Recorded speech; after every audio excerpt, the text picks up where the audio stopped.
Welcome to Love and Lattes, the podcast designed for women who are ready to stop settling and start living a life full of authentic love, confidence, and real connection. I'm your host, Victoria, the self-love scientist, speaker, and coach, and I'm here to help you reclaim your power, deepen your relationships, and fall unapologetically in love with yourself. So grab your tea, your latte, or your favorite beverage, and let's get started. Have you ever wanted to say what you really wanted but didn't? Maybe you worried about being judged or felt guilty for even wanting it. Don't worry, love, I've been there too. And I learned the hard way that when we stay silent about our needs, we cut ourselves off from so much connection and pleasure. Today, we're changing that. This is part 2 of our Pleasure Principles series, and today we're going to dive into empowered communication and self-pleasure mastery and how you can use this every day to better your relationships and reclaim your power back. Part 1 was about connecting with yourself. Part 2 is about expressing what you want and embracing pleasure as your birthright. Remember, you can still grab your pleasure principle guide in the show notes, and those include tools, a deeper dive into each principle, and practices that you can start today. I do encourage taking your time and pacing yourself. And if you have any questions, send me a message. I'm happy to help. So today's principles are going to include the empowered communication and self-pleasure mastery. I always do this one second because overcoming the first two and practicing those first are going to bridge you over to the second part. Let's dive into empowered communication. Empowered communication means expressing your needs, desires, and boundaries with clarity and confidence without the guilt or shame. Do you remember last week how I expressed that as you're going into this practice, you may experience those feelings, the guilt, the shame, or maybe pleasure. You're like, Victoria, I don't know what that is. And that's okay. But this is why it's so important, because you're going to come into a moment where someone's going to ask you, or unfortunately, there are those unrealistic expectations that we're putting on our partners or someone that you're dating. And you're just going to think, well, they should know what feels good to my body and they're responsible for making me feel good. Now, while some may know what they're doing, it may not feel good to you. And it's just holding back and from expressing what you might need is going to disrupt your experiences from pleasure.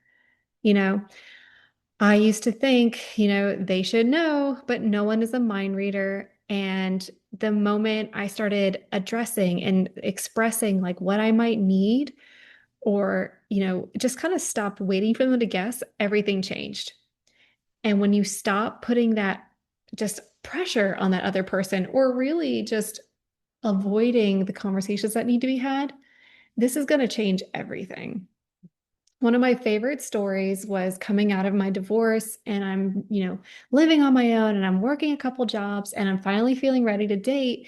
And it always makes me laugh. But the first date I had, it was a really great guy.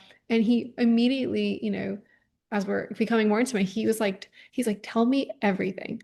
He's like, what do you like? What feels good to you? What are your, kinks? And I cannot tell you the whitewash I had on my face. I was so embarrassed because I didn't know that I didn't know that I was allowed to experience that. And two, I was like, oh, this is something I got to address, something I get to explore. And it's so great when you have the safe space to do so. So, how do we practice empowered communication? This is not only something you can practice with your partner, but you can also communicate it with yourself. Remember those affirmations you gave your body? Well, now this is something you get to bring up in conversation. It's very important to create a safe space and use I statements rather than blaming or hinting like you should know and how could you blah. Like that's not going to help. You're deviating away from what's really important. And start small, start simple, so it feels less scary. It's okay to start intimacy or start any kind of pleasure with yourself or your partner, and you can stop. If you don't want to do it anymore, you have that power to do it. You are more than worthy to express that. And if things start to come up for you, or perhaps you're hitting a wall or your partner is not supporting the conversation, I think it's very important to address those thoughts and feelings. And if that's is not the space for you, love, it's time to move on because pleasure is your birthright. And nothing is more delicious and beautiful than not only experiencing pleasure for yourself, but pleasuring it for your partner, right? So, this pleasure principle is not just for you, it's also so you have the capacity to do the same thing for someone else. Right? It's just like the same thing we said earlier. Your partner is not going to know what feels good to you, right? Like as you're dating or exploring, you may notice that some people might do the same thing. It's because that's all they know. And that's not their fault. It's not your fault either. But whatever you're not changing, you're choosing. Okay.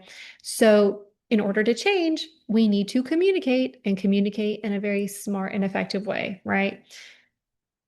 Let me know if you have any questions about this or if anything comes up, and I'm happy to help.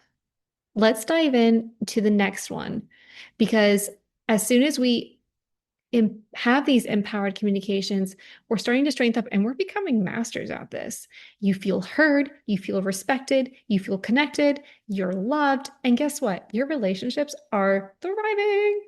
So, pleasure principle number 4, self pleasure mastery. I know what you're thinking. You're like, wait a minute, shouldn't this been like 3 or 2?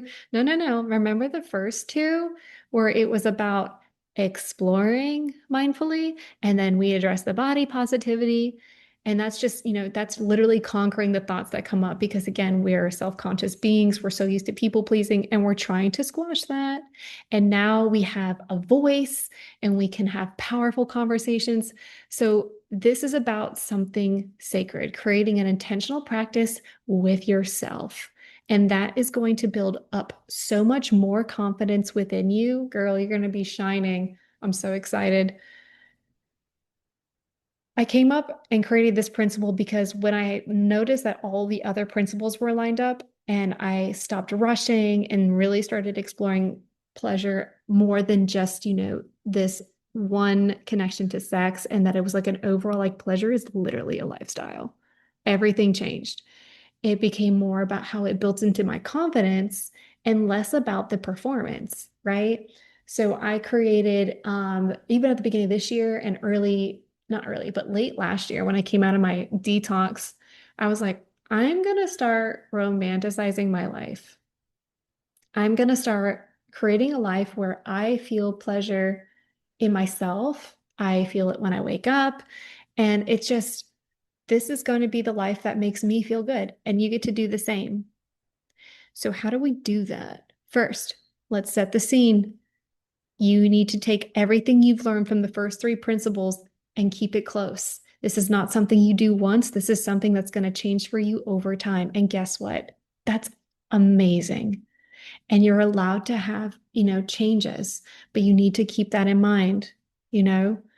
The other thing is to explore even more.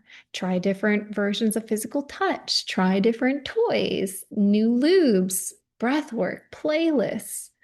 I've got so many different playlists for pleasure when it depends on the mood I'm in, right? Like, what do I want to create? What are we getting into?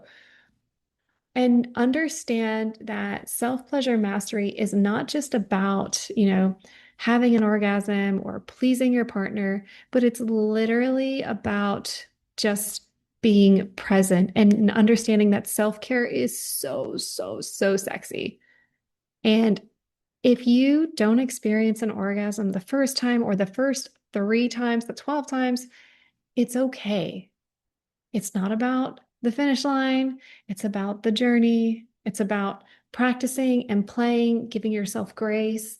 And when you're sharing that with someone, understanding that it's fine. You're a human. We have undergone so much in this lifetime that it makes sense that things are not always going to be perfect.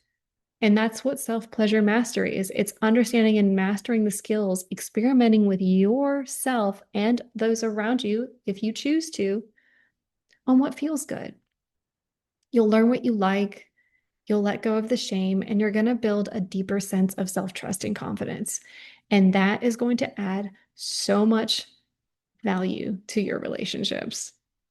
Doesn't that feel good? Oh my gosh, I love my pleasure principles. So today you learned how to speak to your desires with confidence and create your very own self-pleasuring mastery notes.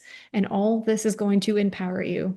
Remember that pleasure is not selfish, it is essential.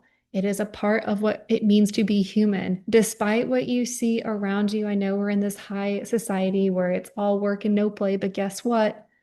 We're allowed to play. We were playing a long time ago. There's history around that. And you're allowed to tap into that. Not every season, not every once in a while, but every day. Okay. I'm not saying you have to go down and schedule sex or schedule pleasure every night, but please check in with yourself. Okay. Remember, the full Pleasure Principles guide is in the show notes and it has everything you need to start this journey. It does go a little bit deeper, it's got some practices. And of course, if you have any questions, you're more than welcome to reach out to me or you can schedule your free call. If you get that guide, comes with a free call. And share this with a friend or maybe share it with a partner. This could be a really fun practice to explore what's ahead for you. This is so important to not just the relationships you have, but the one with yourself. It's something we deserve to talk about a lot more so we can create a safe environment. I'm so glad you're here today. And I'm so glad that you're grabbing your copy of the Pleasure Principles. And I will see you in the next episode.